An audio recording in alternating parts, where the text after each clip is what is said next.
बिस्मिल्लाहिर्रहमानिर्रहीम।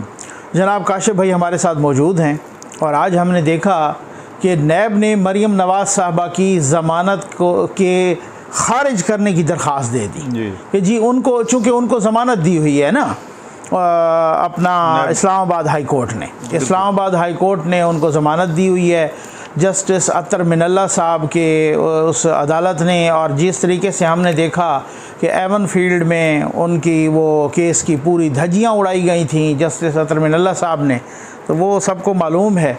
और अब नैब आई है कि जी ये तो हर पेशी पर इस तरीके से यहाँ पर पूरा मीडिया टाक लगा देती हैं, पूरा जो है ना मतलब यूट्यूबर्स को, और पूरा कोर्ट के अंदर भी और कोर्ट के बाहर भी, और ये सारा कुछ जो है ना इस तरीके से लगा देती हैं। तो अब इनकी ज़मानत जो है वो खारिज कर दी जाए। काशिफ साहब आपके पास क्या इत्तलाआत हैं?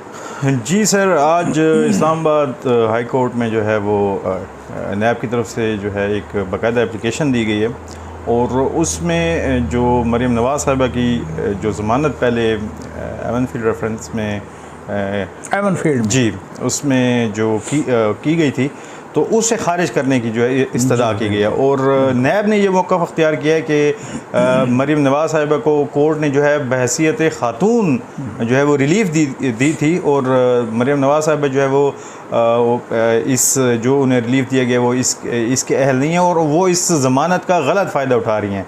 और नैब ने यह मौक़िफ़ अख्तियार किया है कि वो हर पेशी पर इधर आकर ऐसी सिचुएशन क्रिएट कर देती हैं जिसमें वो बहुत ज़्यादा क्रिटिसाइज़ भी कर रही हैं और मीडिया टॉक जो है उनकी बड़ी एग्रेसिव होती है। तो आपको पता है ना कि क्रिटिसाइज़ किन पे किया उन्होंने पिछली पेशी पर? बिल्कुल, वो उन्होंने किन को कहा कि इमरान खान साहब अंपायर को साथ मिला के खेलते हैं और उस अंपायर का नाम जनरल फैज़ है। ये इससे ज़्यादा को क्या हो सकता है? फिर वो हमें पहले से ही पता था। इससे पहले भी उन्होंने कुछ क्रिटिसिज्म किया जिसमें वो कोर्ट के अंदर आई और किसी ने सलाम किया तो उन्होंने सलाम का जवाब दिया और जज साहब ने उसको बुरा मान लिया।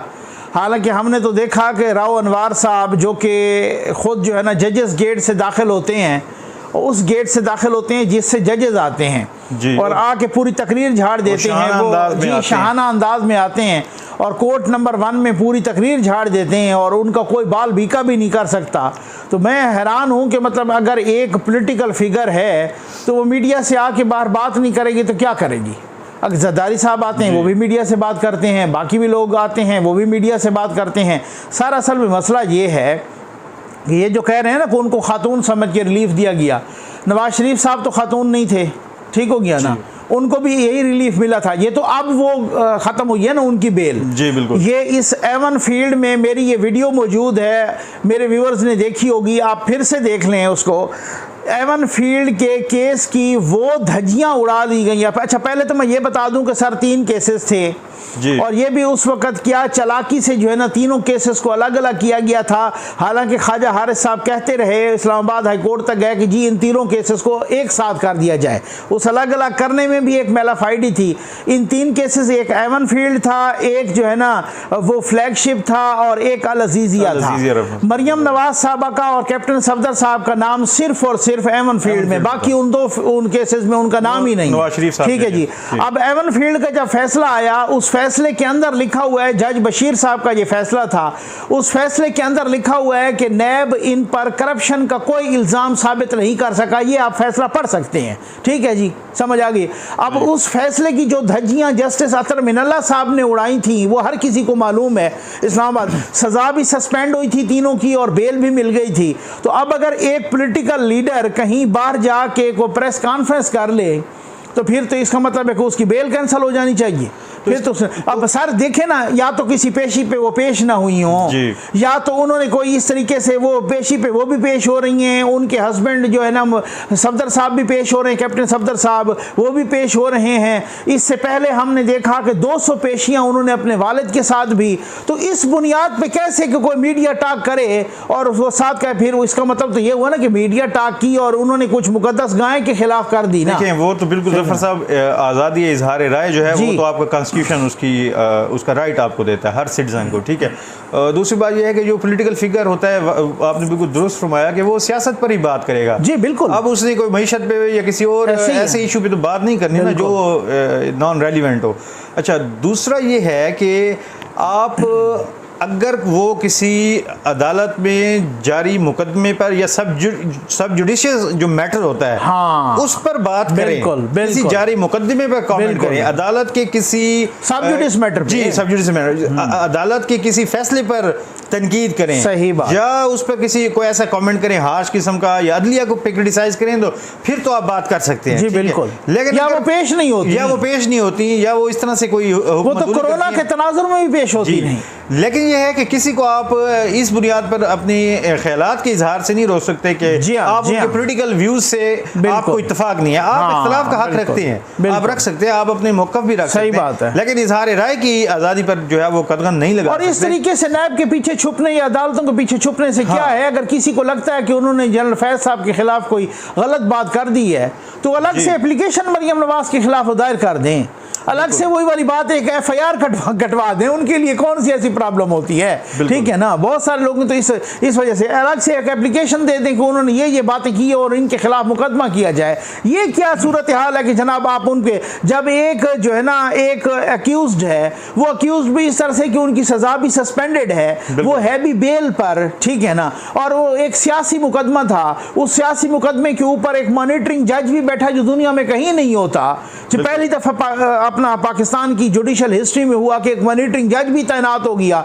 उनको टाइम लिमिट भी दी गई कि इसी टाइम में इनको वो करना है। उन्होंने 150-200 पेशी भी भुगती अपने वालिद के साथ, अपनी वालदा को बिस्तर मर्ग पे छोड़ के भी आई, और ये सारी कुछ वो कहोगे, सज़ा भी उनको खैर से होगी, और वो सज़ा भी उसमें ऐसी सज़ा हमने दुनिया में नहीं देखी होगी कि जहाँ फैसले में लिखा हो कि नैब करप्शन साबित नहीं कर सका फिर भी सज़ा दे दें, ठीक है ना। यानी यही बात है कि मुझे ये तो पता नहीं चला कि आपने चोरी की है या नहीं की, साबित नहीं हो सकी, लेकिन आपको सजा सुना दी जाती है। ये दुनिया की वाहिद अनोखी सजा थी। अब उसके बाद यह है कि उन्होंने मीडिया टॉक की। अब मीडिया टॉक तो वो कितने अरसे से उनकी पेशियां चल रही हैं और मीडिया टॉक वो कर रही हैं, लेकिन वो मीडिया टॉक उन्होंने फिर आपको पता है दुखती रग पे हाथ रखा ना, और वो मेरा ख्याल है मरियम साहबा को पता चल गया था, मरियम नवाज साहबा को कि वो जा रहे हैं, माशाल्लाह ठीक हो गया ना।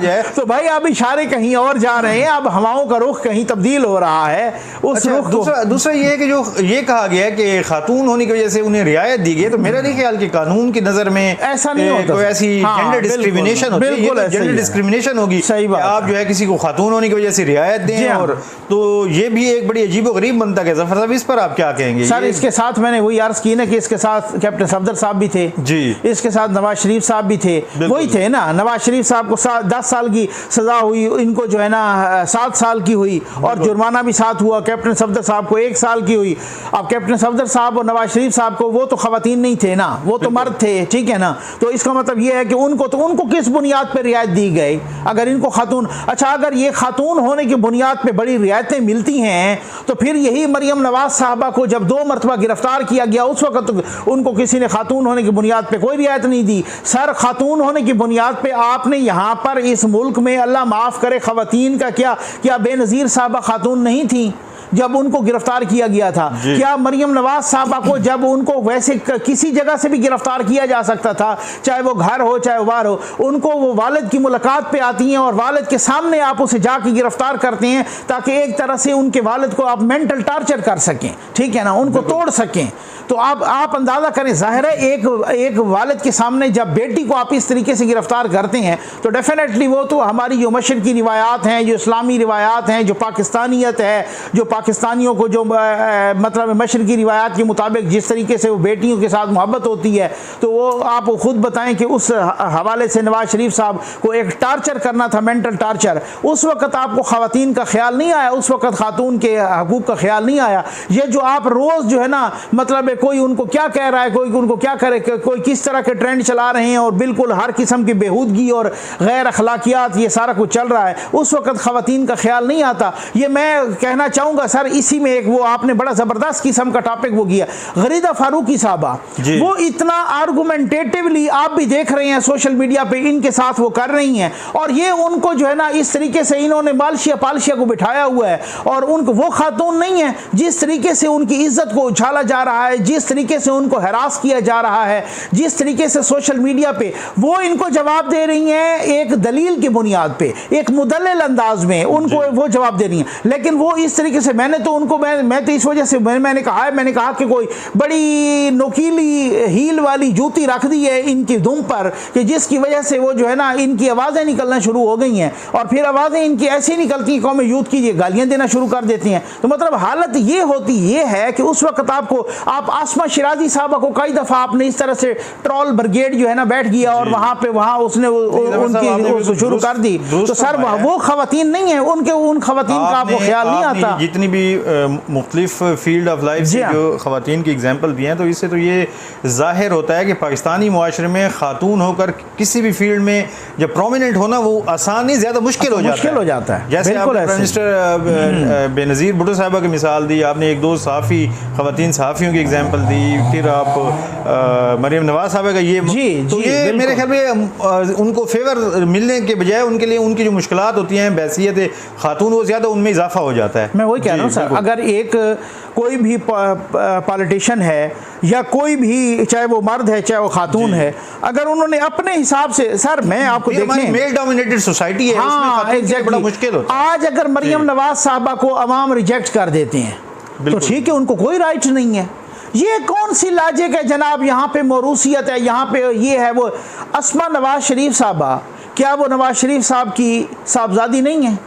ठीक है ना, है ना, तो उनको वो पॉलिटिक्स में नहीं आई और उन्होंने कोई किस किस्म का उन पे ना कोई तनकीद होती है ना कुछ होती है ना। अच्छा, उनमें शायद हो सकता है वो सलाहियतें ना हो, उनमें शायद हो सकता है कि वो इंटरेस्ट ना हो, उनमें वो हो सकता है खुदादाद गट्स ना हो इस तरह के, कि जिस तरीके से मरीम नवाज साहबा में हैं और जिस तरीके से इन्होंने इनको जो है ना तिगनी का नाच नचाया हुआ है। तो फिर इसका मतलब ये हुआ कि आप खुद बताएं कि उधर मौरूसियत नहीं चल सकती। उनके उसको छोड़ दीजिए, अस्मा नवाज साहबा को छोड़ दीजिए, उनके दो भाई हैं, एक हसन नवाज और एक हुसैन नवाज, उनमें भी वो गट्स नहीं थे और उनमें भी वो कैपेबिलिटीज़ और वो नहीं थी जो पॉलिटिक्स में आते और जिस तरीके की पॉलिटिक्स करते, उनका वो नहीं था। भाई जिसमें कोई होता है, अब एक इसमें कोई किसी को बुरा लगे किसी को अच्छा लगे, नवाज शरीफ साहब ने एक ऐसी दुखती रग पे हाथ रखा है, उन्होंने अपनी ज़िंदगी में तकरीबन अपने जितनी मकबूल लीडर अपनी बेटी को बना दिया है जो बहुत सारों को इस वक्त चुभ रही हैं। ठीक हो गया ना, उस चुभन की वजह से फिर आप जो भी कह लें, फिर इस हवाले से मैं कहता हूँ कि कुछ भी हो जाए, जो मतलब मैं हैरान हूँ।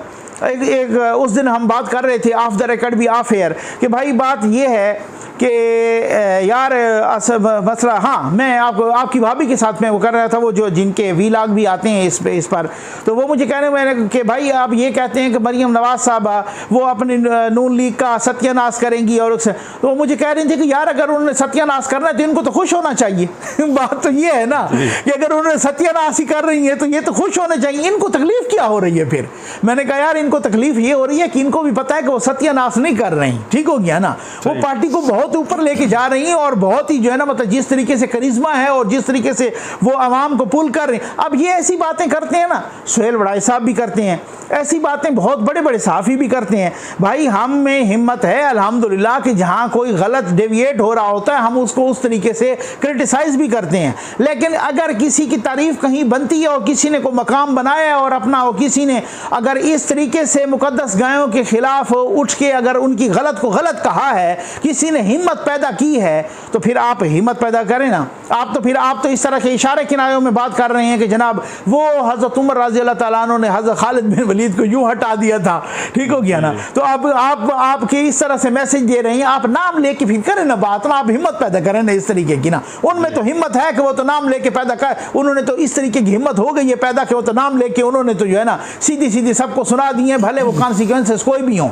अगर वो भी इस तरीके की मालिश पालिश शुरू कर देते तो डेफिनेटली आज सिनेरियो डिफरेंट होता है ना सर। ठीक हो गया, मैंने गलत कहा है तो काशिफ भाई आप मेरी तस्वीर कर दें। जी नहीं, बिल्कुल मैं समझता हूँ कि जो है वो बाय द बुक जाना चाहिए, कानून को अपना रास्ता अख्तियार करना चाहिए और इस किस्म की जो है वो हर एक को अपने पॉलिटिसाइज नहीं करना चाहिए कैसे को, और हर एक को अपने ख्यालात के इजहार का हक है और कानून के मुताबिक जो है वो। सर देखें, अगर हमारी जुडिशरी जिस पर पहले भी बहुत सारे, आपको पता है कि बहुत सारे हर्फ आ चुके हैं इस जुडिशरी पे, मौलवी तमीज़ुद्दीन से लेकर जुल्फ़िकार अली भुट्टो से लेकर नवाज शरीफ साहब के केस तक। बिल्कुल। ये जस्टिस नसीम हसन शाह नहीं थे जिन्होंने अपनी बुक में लिखा, ये वही जस्टिस नसीम हसन शाह नहीं थे जिन्होंने 2-3 टीवी प्रोग्राम्स में भी कहा कि जुल्फ़िकार अली भुट्टो को फांसी देने के लिए हम पर प्रेशर था। अब आपका इंटरनेशनल मीडिया में या इंटरनेशनल कमिटी ऑफ नेशन में या इंटरनेशनल कम्युनिटी में आपका इमेज क्या गया? ठीक है, आज वो केस जो आप पीएलडी का हिस्सा नहीं बना सके, उस केस को आप उस केस का हवाला तक नहीं दे सकते। हालत तो ये है, आप यकीन करें कि ये पैनामा का जो फैसला आया, जो पैनामा तो पैनामा का वैसे नाम था, वैसे तो इकामा पे आया ना, ठीक हो गया ना, पनामा खेलते बीच में से इकामा निकल आया। अब आप खुद बताएं कि जो ये फैसला आया था, इसमें मुझे याद है कि उसके बाद कोई गालिबन वही था, उसके बाद कोई केस था जो चल रहा था, गालिबन दोस्त मोहम्मद साहब थे, खोसा साहब, सॉरी दोस्त मोहम्मद साहब अपने हमारे वो जो डेरा इस्माइल खान के जज, वो जो रिटायर हो गए, जो अभी जो है ना सुप्रीम जुडिशल काउंसिल के भी जज थे, अपना ना पार्लिमानी कमेटी के, सॉरी, तो उसके भी थे। तो अब बात ये है कि उन्होंने भी गालिबन वही थे या कोई और जज साहब थे, तो उन्होंने किसी वकील साहब ने ये पनामा का जिक्र किया, तो उन्होंने कहा छोड़ें यार उस केस को। ये आप हालत ये है कि आप भी उस वक्त, अब इस वक्त सुप्रीम कोर्ट उस केस का नाम तक सुनना गवारा नहीं करती कि यार वो किस तरीके के। तो अगर ये आप, मैं समझता हूं कि अदलिया को भी इंतहाई अदब के साथ एक गुजारिश है, इंतहाई अदब के साथ, माजत के साथ, कि अब वो भी, मेरा ख्याल है जिस तरह से हम सुन रहे हैं ना कि खुद कंट्रोल टावर ने, पाक फौज ने, हमारे कोर कमांडर्स ने, हमारे आर्मी चीफ ने ये फैसला किया कि अब इस सियासी गंध से निकलना चाहिए, ठीक हो गया ना। इसी तरीके से अदलिया को भी on its own behalf sir अपनी तरफ से एक फैसला करना चाहिए कि इस गंध से निकलना चाहिए, क्योंकि इसमें अगर कोई किसी तरीके से किसी का कोई मुबैना टूल बने या कोई खुदा न खास्ता कोई इस तरह की कोई बात हो, तो मेरा ख्याल है, आई थिंक कि यहाँ पे अवाम में मुतनाज़ा, अवाम में सियासतदान मुतनाज़ा होने चाहिए, वो होते भी रहते हैं। वो इदारे जो हमारे दिफा के ज़ामिन है, मैं हमेशा कहता हूँ वो इदारे जो हमारे इंसाफ के ज़ामिन है, उनको मुतनाज़ा नहीं होना चाहिए सर। अगर वो मुतनाज़ा होते हैं तो पूरे अवाम में एक इंतशार फैल जाता है। तो ये वाली सूरत हाल थी। बिल्कुल। तो उम्मीद है आपको वीडियो पसंद आई होगी। आपका बहुत बहुत शुक्रिया, जज़ाकल्लाह।